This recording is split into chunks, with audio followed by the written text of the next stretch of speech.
Before the Oconaluftee Valley became known for its breathtaking beauty and natural splendor, it was a place steeped in ancient mysteries and untold horrors. For centuries, the Cherokee people lived in harmony with the land, but they also knew of the dark forces that lurked in the shadows, hidden deep within the valley's dense forests, along the winding river, and beneath the towering peaks.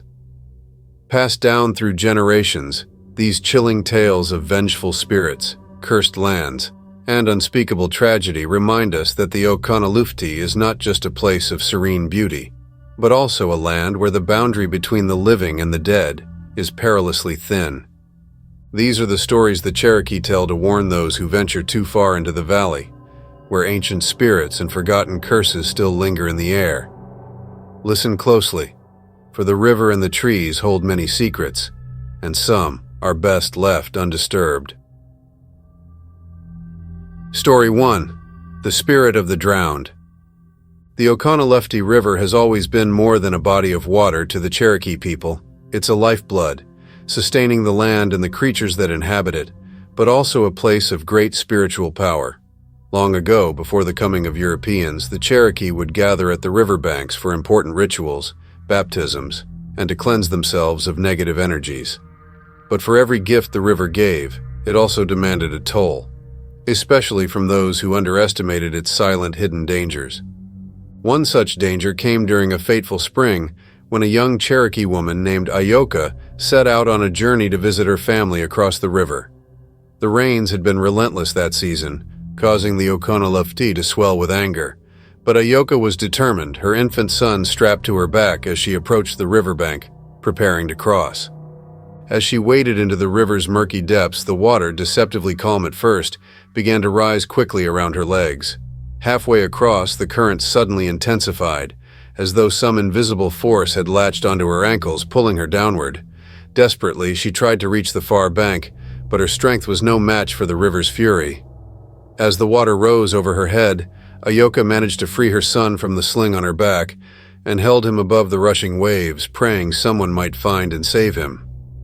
But in her final moments, she slipped, and both mother and child were swallowed by the river, vanishing without a trace. For days, Ioka's family searched the riverbanks for her body. They made offerings and sang songs to soothe the river spirit, begging for her return. Yet neither she nor her child was ever found. The tribe mourned, believing the Oconaluftee had taken her as its own, just as it had many before her. But what the Cherokee didn't know was that Ioka's story would not end in death. Soon after her disappearance, strange occurrences began to plague the valley. At first, it was subtle, the eerie feeling of being watched whenever someone ventured near the river, or the occasional disembodied wail that echoed through the night air. The sound of a woman's voice filled with sorrow could be heard on the wind, calling for her lost child. Some said it was just the cry of the wind through the trees, but others knew better. It was Ioka, her spirit trapped in eternal anguish, seeking the son she had tried so desperately to save. As the seasons passed, more people began to report sightings of a pale, ghostly figure walking the riverbanks. Travelers who found themselves lost near the Oconaluftee claimed they had seen a woman, her clothes dripping wet with hollow, sorrowful eyes. She would appear at a distance, her mouth moving as though whispering words no one could hear, but it was her eyes that unsettled them most, eyes filled with an unimaginable grief. A young man who had heard the tales but was too bold for his own good decided to challenge the legend. He went to the river one evening, alone, and set up camp by the water's edge. He wanted to see the spirit for himself, confident it was nothing more than a ghost story meant to frighten children.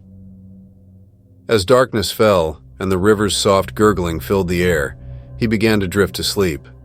But just as he closed his eyes, he heard the unmistakable sound of a woman weeping. Startled, he sat up and peered toward the river. There, standing knee-deep in the water, was the figure of Ioka, her hair tangled and dripping, her arms outstretched as though pleading for help. Her eyes, wide and desperate, locked onto his. Fear seized his heart as he realized the tales were true. Panicked, he grabbed his belongings and ran, but the moment he turned his back, the weeping grew louder, more insistent. It's said that the young man didn't stop running until he reached his village, his face pale with terror, his hands shaking. He told the elders what he had seen, swearing that Ayoka's spirit had tried to lure him into the river, just as it had taken others. Since then, the Cherokee have warned each other to stay away from the riverbanks at night, especially when the mist begins to rise.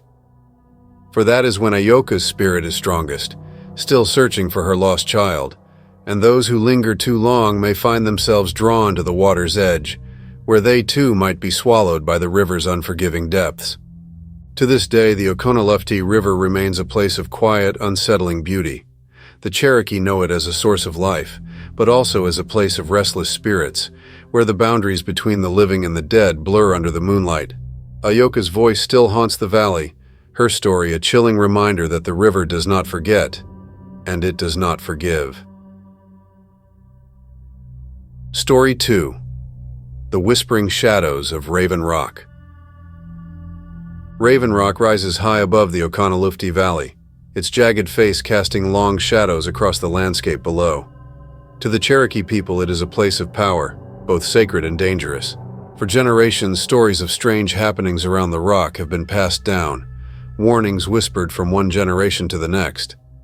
Though many choose to avoid the area, there are always a few who, driven by curiosity or arrogance, venture too close to Raven Rock and never return the same. One such tale speaks of a band of Cherokee warriors who set up camp near Raven Rock many years ago. They were brave men, seasoned hunters, and protectors of their people. It was said that they were tracking a great beast, something that had been terrorizing the nearby villages, stealing livestock and leaving behind strange, massive tracks.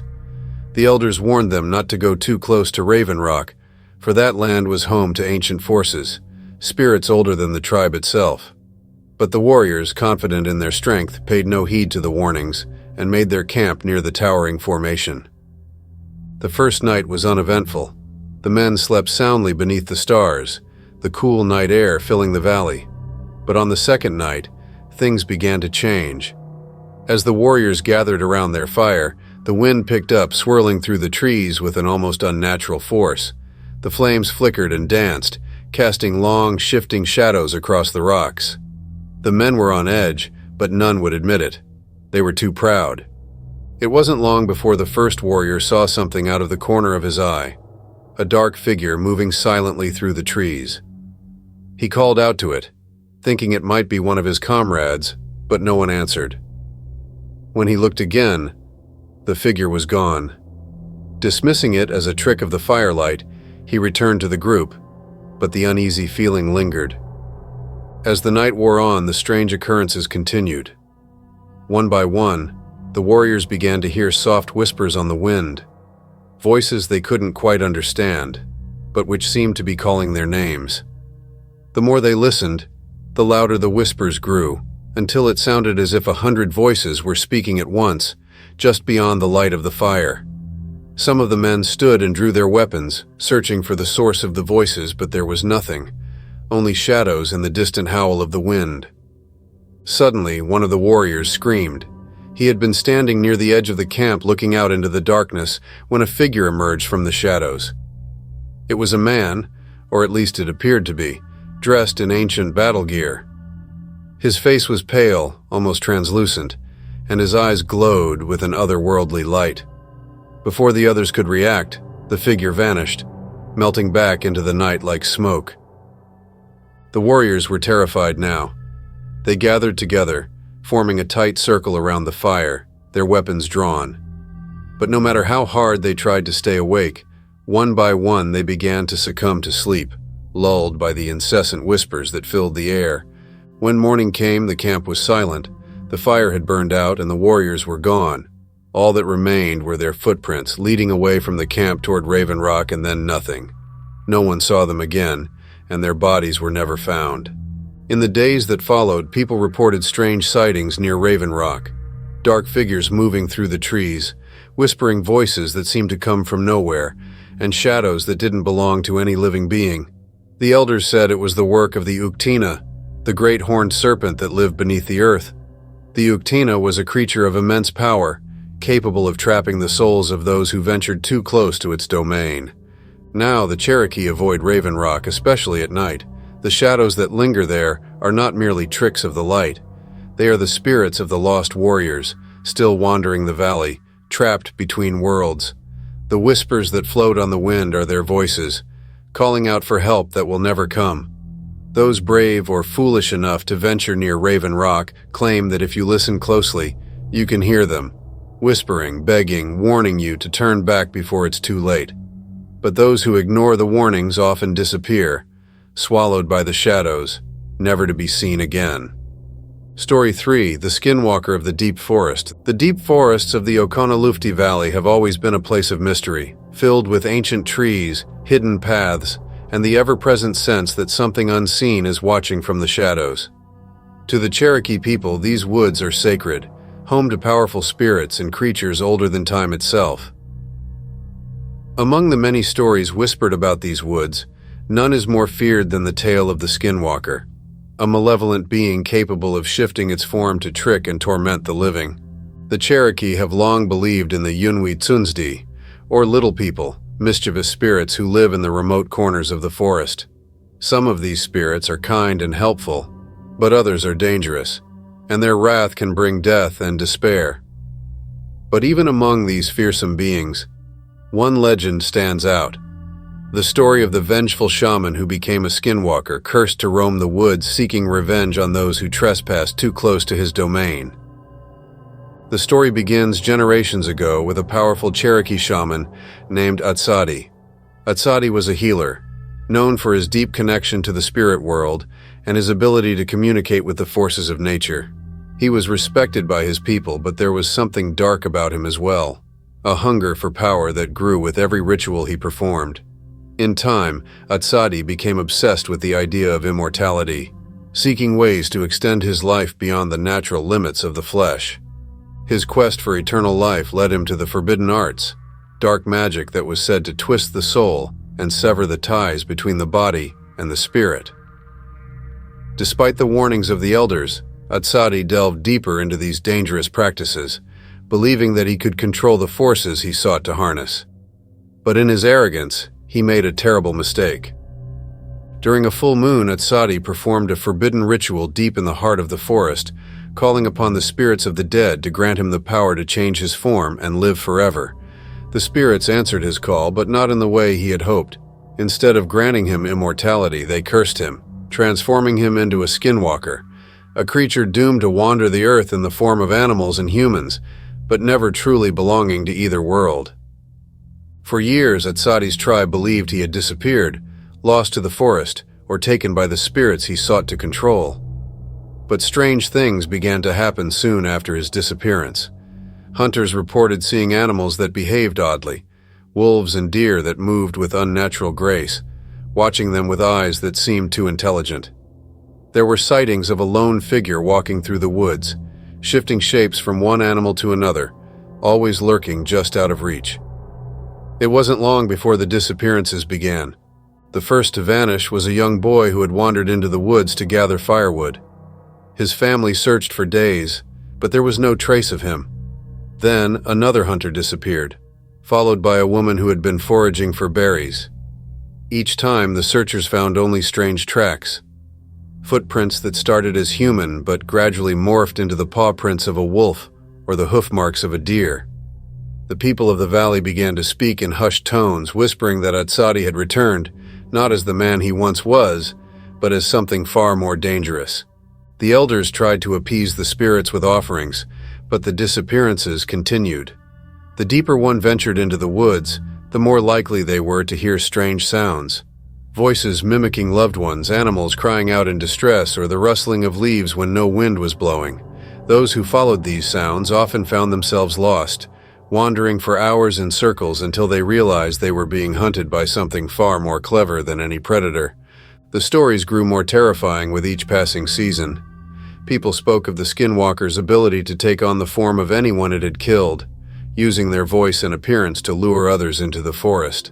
A hunter once returned from a trip only to find his wife and children waiting for him by the edge of the woods.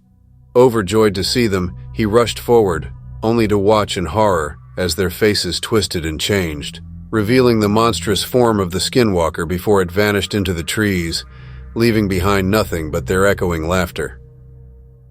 There was another tale of a man who heard the voice of his brother calling to him from the forest late one night. His brother had been missing for weeks, and though the man knew the stories, he couldn't resist the call. He grabbed his spear and ventured into the woods, following the voice deeper and deeper into the dark. Eventually, he saw his brother standing by a tree, his back turned. The man called out, and his brother slowly turned to face him. But instead of the relief he expected, he saw his brother's face was twisted into a grotesque smile, his eyes black and hollow. The skinwalker had taken his form, and before the man could react, it lunged at him with inhuman speed. He barely escaped with his life, but the encounter left him broken, haunted by the sight of his brother's twisted face. The legend of the skinwalker became a tale of caution, a warning to those who wandered too far from the safety of their village. The Cherokee knew that the skinwalker thrived on fear and isolation, using the deep forest as its hunting ground. It could shift into the form of a trusted friend, a beloved family member, or even an animal in need, all to lure its victims deeper into the woods, where it would strike. One of the most unsettling aspects of the skinwalker's curse was that it could never truly be killed. The creature could be wounded, even banished temporarily by powerful shamans, but it would always return, slipping between the forms of man and beast, always waiting for the next opportunity to strike. The only way to protect oneself was to avoid the deep forest altogether, to resist the calls of lost loved ones, and to never trust anything that seemed out of place in the woods. Even today, the Cherokee people speak of the skinwalker in hushed tones. Hunters who venture too far into the Oconaluftee Valley's wilderness return with stories of strange tracks, sightings of animals that don't behave as they should, and the constant unnerving sensation of being watched. Some have reported hearing voices calling to them from just beyond the tree line, familiar voices that should not be there. The deep forest remains a place of mystery and danger, and while the modern world encroaches on the old ways, the stories of the skinwalker persist. It is said that on nights when the moon is full and the wind is still, you can hear the whispers of the skinwalker as it moves through the trees, hunting for its next victim. Those who know the old stories keep their distance, for they understand that the skinwalker is more than just a legend. It is a reminder that there are forces in this world that we do not understand, and that some things are better left undisturbed in the dark, ancient forests of the Oconaluftee Valley. Story 4: The Hollow Tree of the Oconaluftee. The Oconaluftee Valley is a place of immense natural beauty, where the river winds through dense forests and the mountains rise like ancient sentinels. But within the beauty lies a dark secret, one known only to the Cherokee who have lived in the valley for generations.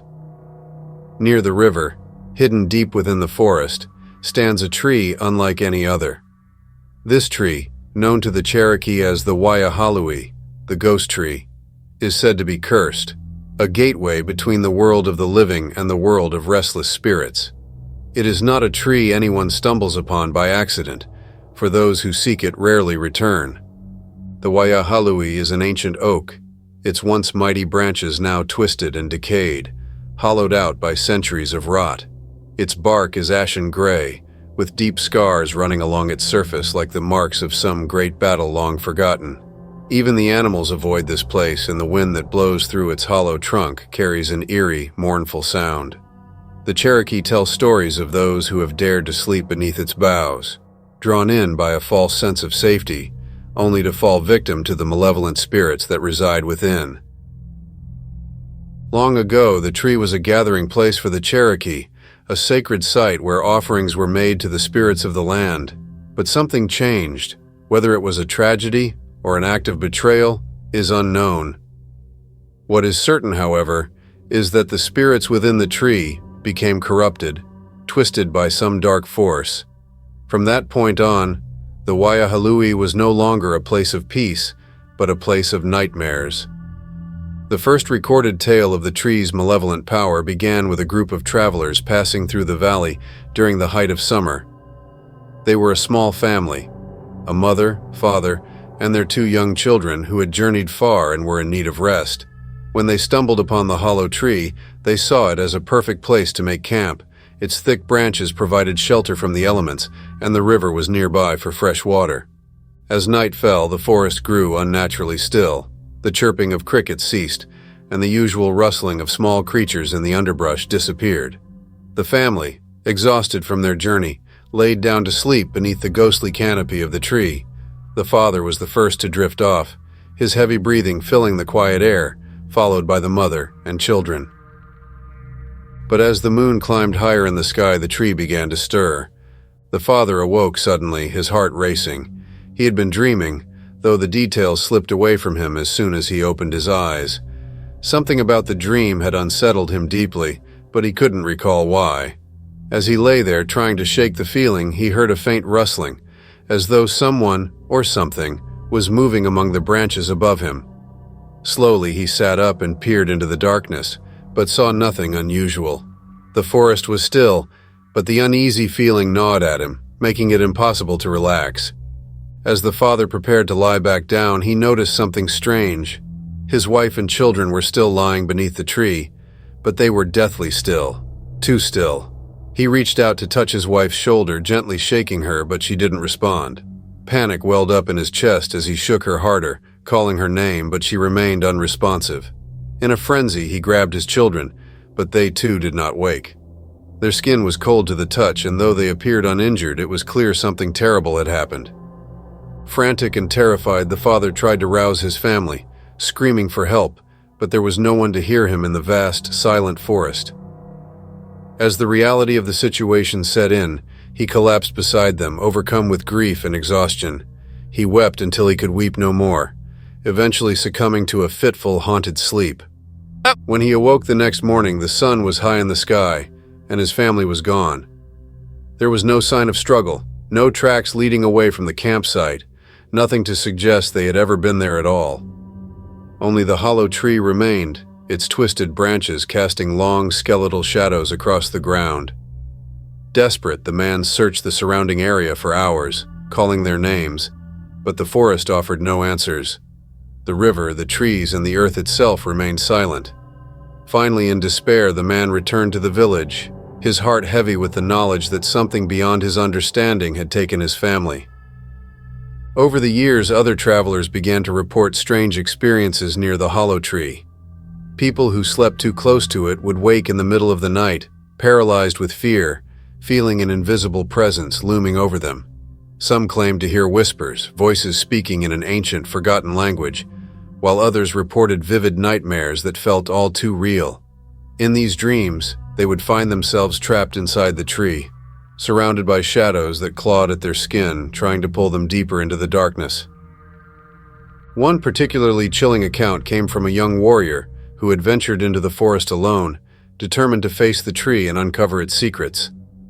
Armed with nothing but his bravery and a sacred charm given to him by the village elders, he made camp beneath the Oconaluftee, confident that the stories were just myths meant to scare children.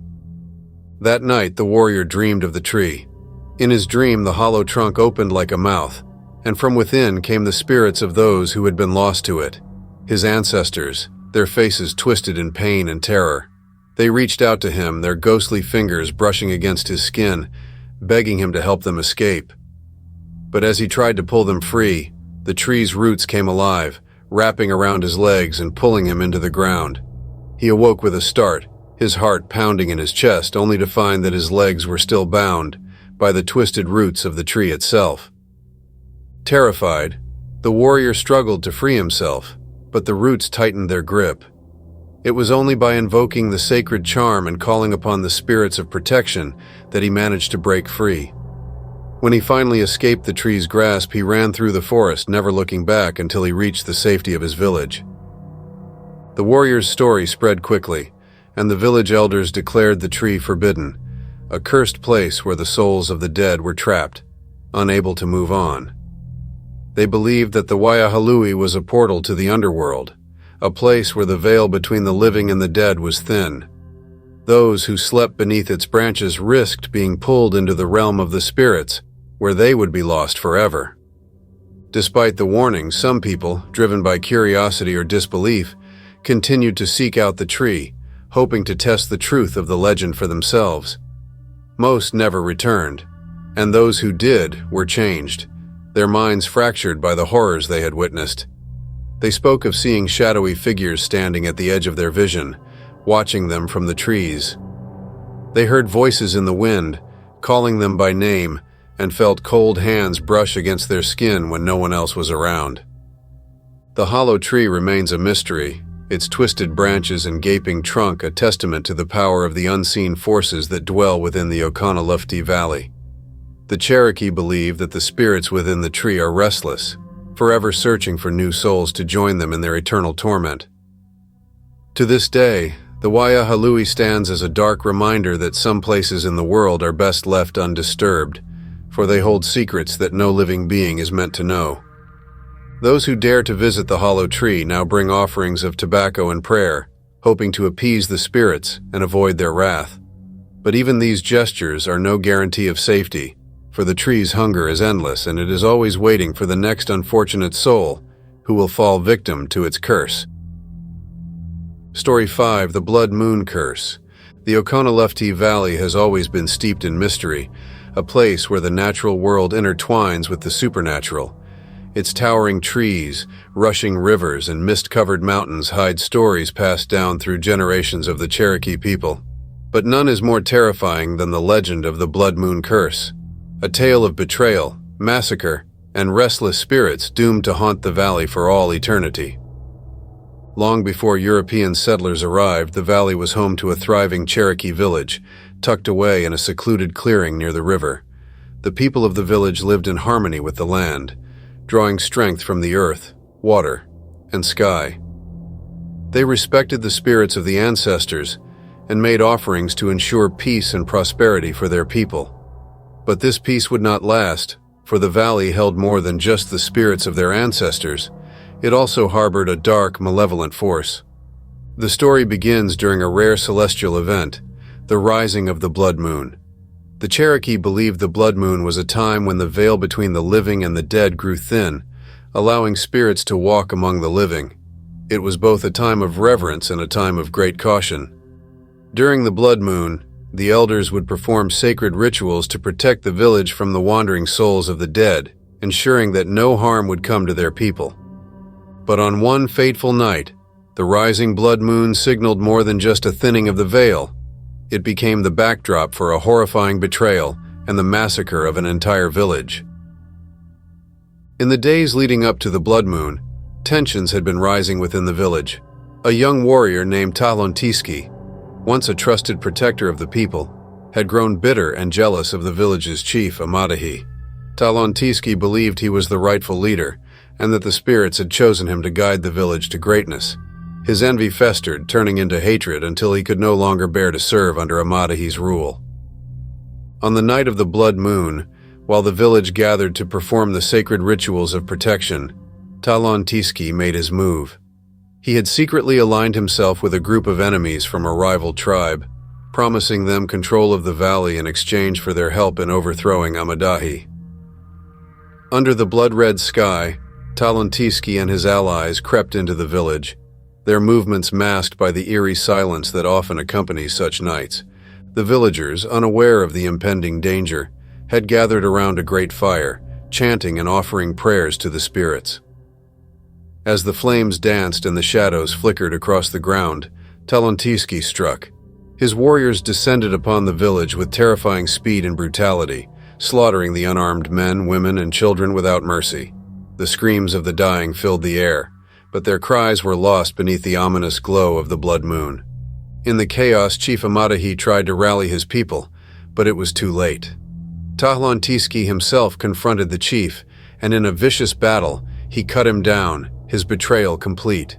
As Oconaluftee lay bleeding on the ground, he cursed Oconaluftee with his dying breath, swearing that neither he nor his conspirators would ever find peace in this life or the next. And as the chief's blood soaked into the earth, the spirits of the ancestors, enraged by the desecration of the sacred night, rose to exact their vengeance. What happened next has become the stuff of legend. The blood moon, already ominous in its crimson glow, seemed to grow darker, casting an eerie light over the valley. The temperature dropped suddenly, and a thick fog rolled in from the river, enveloping the village in a shroud of mist. From within the fog came the voices of the dead, whispers at first, then louder, more urgent. The spirits had been awakened, and they were furious. Oconaluftee and his allies, believing they had won, were unprepared for what followed. The fog seemed to come alive, taking the shape of the slain villagers, their ghostly forms flickering like shadows in the moonlight. The spirits began to pursue the murderers, their spectral hands reaching out to drag them into the underworld. Oconaluftee, filled with terror, tried to flee, but no matter how far he ran, the spirits followed. The blood moon marked the beginning of a night of horror that would never end. By morning, the entire village had been wiped out, its people slaughtered, its homes burned to the ground. But Oconaluftee and his betrayers were nowhere to be found. The only sign of their fate was a trail of blood that led from the village to the river, where the spirits were said to have dragged them into the depths. In the aftermath of the massacre, the village became a place of darkness. The land, once fertile and vibrant, withered, and the animals fled. The spirits of the dead, now bound to the valley by the curse of the blood moon, could not rest.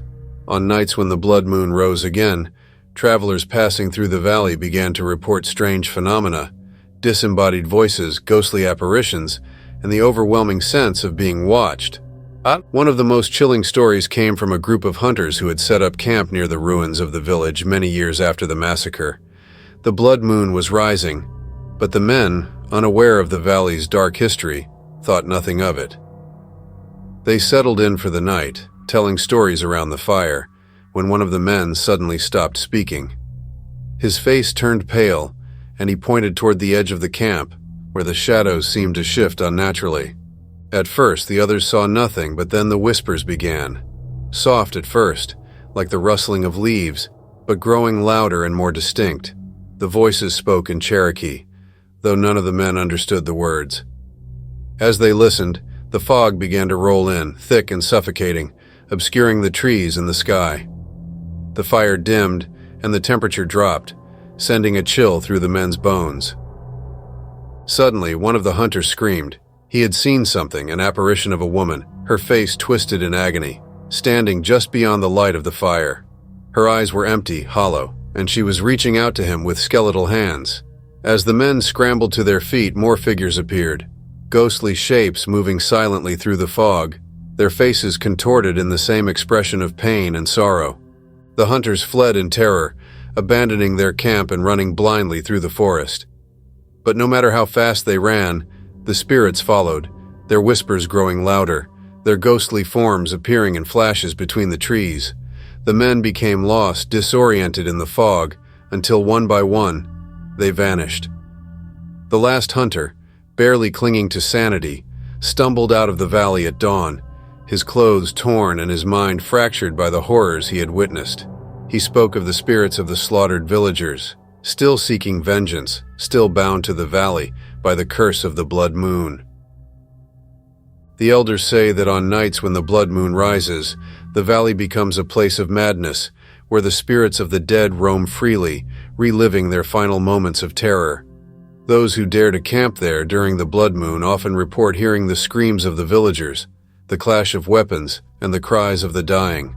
Some claim to see ghostly figures wandering the ruins of the village, their faces frozen in expressions of fear and anguish. Others speak of seeing Oconaluftee himself, his spectral form cursed to wander the valley, forever pursued by the spirits he betrayed. No one who has seen the blood moon over the Oconaluftee Valley ever forgets it. The sky turns a deep, unnatural red, and the land seems to hold its breath, waiting for something terrible to happen. The Cherokee believe that the blood moon is a reminder of the massacre, a time when the spirits of the dead rise to seek justice for the wrongs done to them. And while the village may be long gone, its curse remains, a dark stain on the land, a place where the past and the present collide, and the dead refuse to rest. To this day, the valley is avoided on nights when the blood moon is expected to rise. The Cherokee people tell their children the story of the massacre and warn them never to venture too close to the ruins. For on those nights, the veil between the living and the dead is thinnest, and the spirits of the blood moon walk the earth once more, seeking to drag the unwary into the shadows of the past, where they will be trapped forever.